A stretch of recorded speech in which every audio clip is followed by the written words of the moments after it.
Bricklink has revealed a host of new LEGO pirate sets fighting for a chance to earn your vote.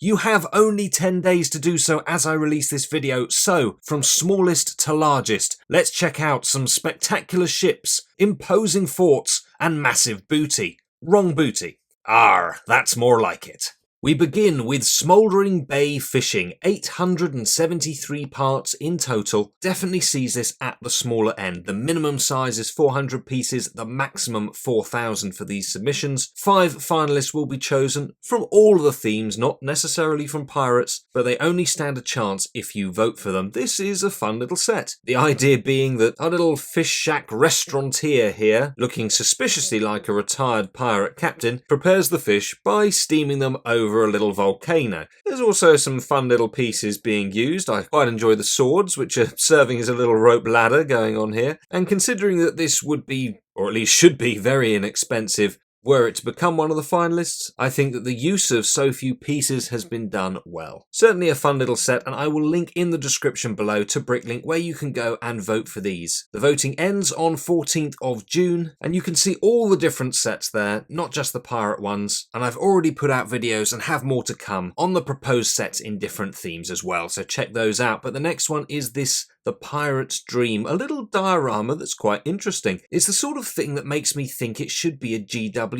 or something you could spend insiders points on. Although that said, it is too big for it, 987 pieces, but not the normal thing that I would usually think of as a set. Perhaps that's quite good though, because it is different, where we have our little minifigure scale bedroom down here that's got plenty of fun details, from a rat foraging under the desk to the cheeky monkey that's helping itself to the treasure while the pirate sleeps, and of course poor Yorick here, who's been turned into a candle. Little reference there for all these Shakespearean fans out there among you. Must be many, I'm sure. But I like the notion that the pirate is having a dream, and then up above here we've got this micro-scale diorama going on with a pirate vessel, probably the Dark Shark or Black Sea's Barracuda, having sunk the Caribbean Clipper or one of the other Imperial vessels there, and then sailing away from that glorious sunset. It's quirky, it's different, it definitely wouldn't break the bank, and so although it's definitely not the sort of thing that I usually go for, I really do quite like this. Credit where it's due to the designers. Even got a little teddy bear under the bed. That's brilliant. I think this is absolutely packed full of fun, and I really do like it. Then next up is this, the Trading Post, coming in at 1,557 pieces and quite likely looking familiar to some of you. It has been proposed via LEGO Ideas before, perhaps under previous rounds of Bricklink as well, although I can't recall that, so comment below if you know. If memory serves me well, however, some changes have been made. It looks to be more accessible, being a small modular that's nonetheless got quite a few fun little features placed throughout, and I do really like the colour. That yellow just absolutely pops and would look splendid on display. Of course, the actual playability of this is more limited. Whilst we do get a few minifigures, there's not too much that they can actually get up to in this, but there is still some fun to be had, and I do think this would be a nice set to show off, especially at this sort of piece count. It's at the lower end. It's actually quite impressive for that number of pieces, and if it was chosen it wouldn't be too expensive, which is always good. So whilst it's definitely not my favourite on the list, it's nice to see it proposed again. I guess we'll just have to wait and see how much support it does garner. Next up we have a trading ship, something that is few and far between when it comes to the pirate theme. I can't say that I'm a huge fan of this. I don't like these brick built sails, but that might just be for this proposal. Cloth sails would of course be nice if this were actually made, and it's got some nice detailing around the stern, certainly a good looking back end. Unfortunately, I can't say the same for the sides and front. The hull, I don't really like the colour combination, and the bow just doesn't look quite right to me. Personal preference, of course, so as with any of these, post in the comments down below what you like. I'm certainly not going to be keen on all of them. That doesn't mean that you shouldn't give them a shout out for your support if you like them. The detailing on the interior is more reasonable, but it is nonetheless very cramped for space. Something that's a little surprising for a build that actually looks quite bulky, certainly in these pictures in comparison to the minifigures. Parts wise, it is 2,084 pieces, and I think overall for me, whilst a good concept with some really nice elements to it, as a whole it is missing the mark a little bit for me. Next up, we have Kraken Attack. And indeed, we had a very miniaturized little Kraken Attack put forward in the recent LEGO Ideas Gift with Purchase Challenge. Didn't win out, but this is of course a much larger and more detailed diorama from a completely different designer as well, I should hasten to add. But I do like this very much. I'm immediately thinking of that scene in Pirates of the Caribbean where the Black Pearl is attacked and Jack Sparrow goes down fighting the big beastie. Hello, beastie. This is a build that is full of action. Everywhere you look, something else is going on, filled with colour as well. Whilst it might not be the best play piece because it is very much of a static object, giving the impression obviously of movement, but there's not that much you could actually do from a play perspective. From a display point of view, wow. The next one is this, Somewhere Island, 2,328 pieces, including 8 minifigures and lots of fun sprinkled throughout. This is one that seems to have been well thought through. It would go nicely on a display shelf along with the likes of the updated El Dorado Fortress that we got. It certainly wouldn't look out of place. And there's even a touch down here from the likes of Ominous Isle that we've got in Series 2 of this Bricklink Designer Program. As I film this, almost open for crowdfunding. So definitely not one that would look out of place. Decent amount of playability to it as well. Is it my favourite? No. There's a couple more to come on this list, which are frankly something special, but as a little modular, I think this does the job really well, and is deserving of getting quite a few votes. Our next contender is the Caribbean Port, another trading outpost with a jetty where you can dock your different ships, and generally lends itself to the overall storytelling of everyday LEGO pirate life. The interiors are somewhat cramped in places, but are nonetheless fairly feature rich, with a good amount to look at, and it lends itself to play quite nicely. From the front aspect, I like the way that the different buildings have been done, from the windows to the brickwork, and even the choice of minifigures going about their business. This guard, for example, who is clearly very useless, gazing off into the distance as someone makes off here with a bag of bounty. I would, admittedly, like some more blue base plates going around this to represent the water. It's a little sparse in that regard. I know that of course it would put the piece count up a little bit, but for the sake of it, I think it is necessary when you're designing something like this. Not where it opens up, of course, but just around this side it would be nicer. Easy enough to add on yourself though, of course. Overall, while it might not have the grandeur of a nice pirate ship or even the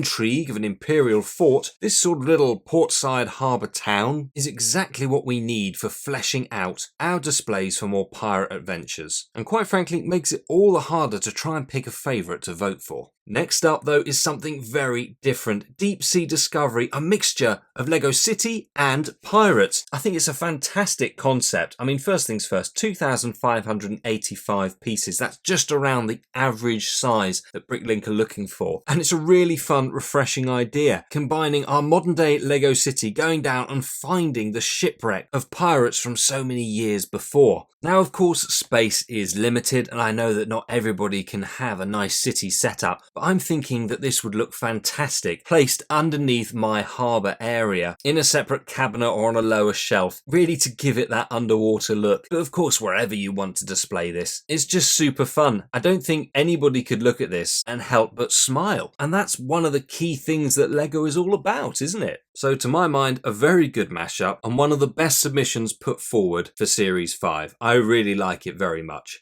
Moving on though, we have Coconut Cape, a rather gorgeous residence for the Imperial Governor, I believe. Really appreciate the choice of colour here, and of course those rather beautiful palm trees. Certainly get a lot more foliage here than we do through the sets LEGO normally give us, so that would be nice. And it's not cramped either. When we get to look inside, there's a nice amount of space, good decent amount of detailing, not too much. So often I look at these and find them overcrowded. This appears to be just right. Good number of minifigures, and of course the shark as well. Can't forget Brucey down there. Now admittedly we have had a fair amount of Imperial outposts, and in that respect I think I'd prefer to see others win out over this, but I can't deny I think it looks really good, and having a governor's residence, which is certainly what I associate this as being, is a fantastic idea. I do like the parrot on the lookout there for perhaps some pirates coming this way, and maybe that's just what this is missing. Could do with a couple of pirates perhaps sneaking in. There is a little boat there after all. who knows, maybe if this was chosen that could be added in. I do think it's been well thought out and is a good looking build. The next one is the Pirate Life, one which certainly seems to be packed full of more classical adventure. It does remind me of several of the older pirate sets just on a much larger scale, and thanks to its modular build does make it easy to access so you can appreciate all the little different features that have been jam-packed into here. I did just say that I don't like when things are overloaded and there's too much going on. This in a way borders on that, however, how it's been cleverly designed and put together and the spacing in between just breaks it up nicely enough so that for me it's just about the right amount going on. And whilst it looks good, it's exactly the sort of set that I wouldn't just want to have on static display. I'd want to get in there and actually play with it as well. I am just a big kid at heart, really. I mean, I'm a grumpy git at times too, but yeah, you know, there's a kid in there somewhere.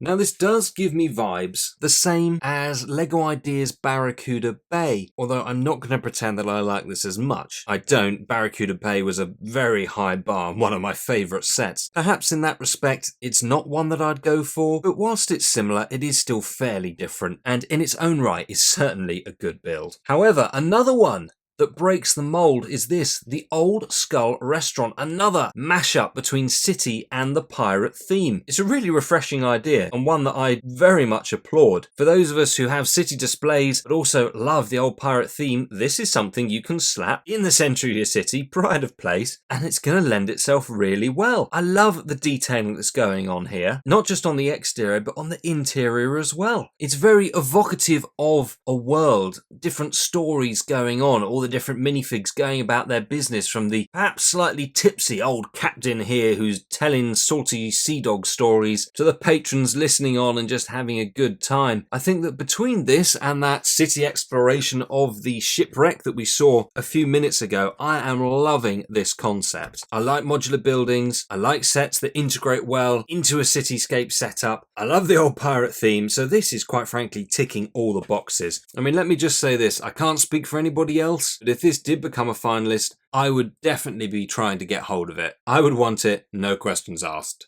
Then we have Anchor Cove, Imperials Shipyard by, I believe, the same designer who's put forward the Goonies design for the LEGO Ideas 80s Challenge, one of my favourites. And this again is a nice concept. The idea of a shipyard isn't something that we've had from the Pirates theme, but of course it does make great sense. Having an Imperial force trying to put together the latest vessel that's going to go out and hunt those scurvy pirates. Perhaps there's even a pirate or two that could be snuck in to try and sabotage things along the way. That's where my mind goes to with the storytelling, certainly. Now, piece count wise, this one's coming in at 3,070, so it's not a small set. That means that it is going to be heading more towards the expensive side of things if it were actually chosen, and that does also pit it up against some rather fierce competition from other themes in Series 5. All that of course raises a question mark over whether it could make it to be a finalist, but if we put those to one side and just look at it as it is, it's great fun. It would lend itself again to the world very well, I think so anyway. Interesting on display, gives plenty of playability options. I just like the fact again that it's different. Whilst fan designs can be impressive, quite often they're very similar to things that we've seen before. So it's nice when you get something that breaks away from the mold and gives you a different idea, because even at the end of the day, if it wasn't chosen, it's not something I'd thought about before, but now I would probably go out and try and mock something up similar. This sort of concept would be a great addition to the theme. Of course, speaking of great additions, the Thieves of Tortuga. What a beautiful looking set this would be. I'm expecting to see Gibbs and Jack Sparrow walking along and being slapped by the odd strumpet or two. Giselle. I may have deserved that. As of course there is no place like Tortuga. This is where anything goes, and out of all the sets we've looked at so far, one of the absolute best for playability. There's just so much that you could immerse yourself in doing here, and it looks good too. All the shaping and the colours of the different buildings, the way that it's been laid out, I think it would look good with a lot of the older pirate sets that we've had, but also those newer ones too. Eldorado Fortress, Pirates of Barracuda Bay, it would lend itself in really nicely to that world, and of course the actual Pirates of the Caribbean sets that we've had too. How awesome would it be to have the Black Pearl sailing up to this if you were actually lucky enough to own that set? It's another one that I really like, and I do think that it's deserving of a vote. It's nearly topping it out piece count wise, almost at that 4,000 max threshold. It looks to me that there isn't a single piece that's gone to waste. It's a really good design. Something that is similar is the old Pirate Haven, this one coming in with the same piece count, and it's certainly not dissimilar in its setup. Its modular layout will see it preferred by many, although I must admit it doesn't grab my imagination quite as much, and perhaps it's just the pictures from this angle, but it does look quite cramped when I'm envisaging the minifigures placed in the rooms. Perhaps they could be opened up just a little bit more. That would make it easier, but there is certainly a lot going on here. Another one that would be very immersive and a lot of fun. I do find that the browns and the blacks are a little bit too much on this. There's nice splashes of colour going on all around the base here, and of course, like the white shutters, that's nice. Just a few more colours up top would help break up the darker browns and blacks for me. I think that would make it look a little bit nicer. I'm not drawn to this one quite as much, but I am having to be really picky here in order to find those criticisms, because overall, it's another one that's really well thought out. Then we have our privateer frigate Fortuna, and apart from the likes of the Skull's Eye schooner and the Imperial flagship, there aren't that many large ships to have that are incredible display pieces. I feel we're desperately in need of another, and this is a beautiful one. So much detail. Yes, it's fun and playability is really important, but it's just the sort of thing that would look so good having on show. And I like the fact that the designer has put both Imperial and pirate minifigures in there. The idea being that although this is a government vessel, it's being taken over. It just adds nicely to the story. Of course, 4,000 pieces topping it out size-wise, but what a set it is. I do think it's stunning. Let me know what you think of it in the comments below. Of course, even if it is your favourite, it's not just the other pirate sets that it has to fight off for a place in the final, it's all the other themes as well. And there are some truly incredible designs that have been put forward for Series 5 of the Bricklink Designer Program. Make sure that you check them out. Thank you very much for watching. Check out one of these two videos next after you've commented down below.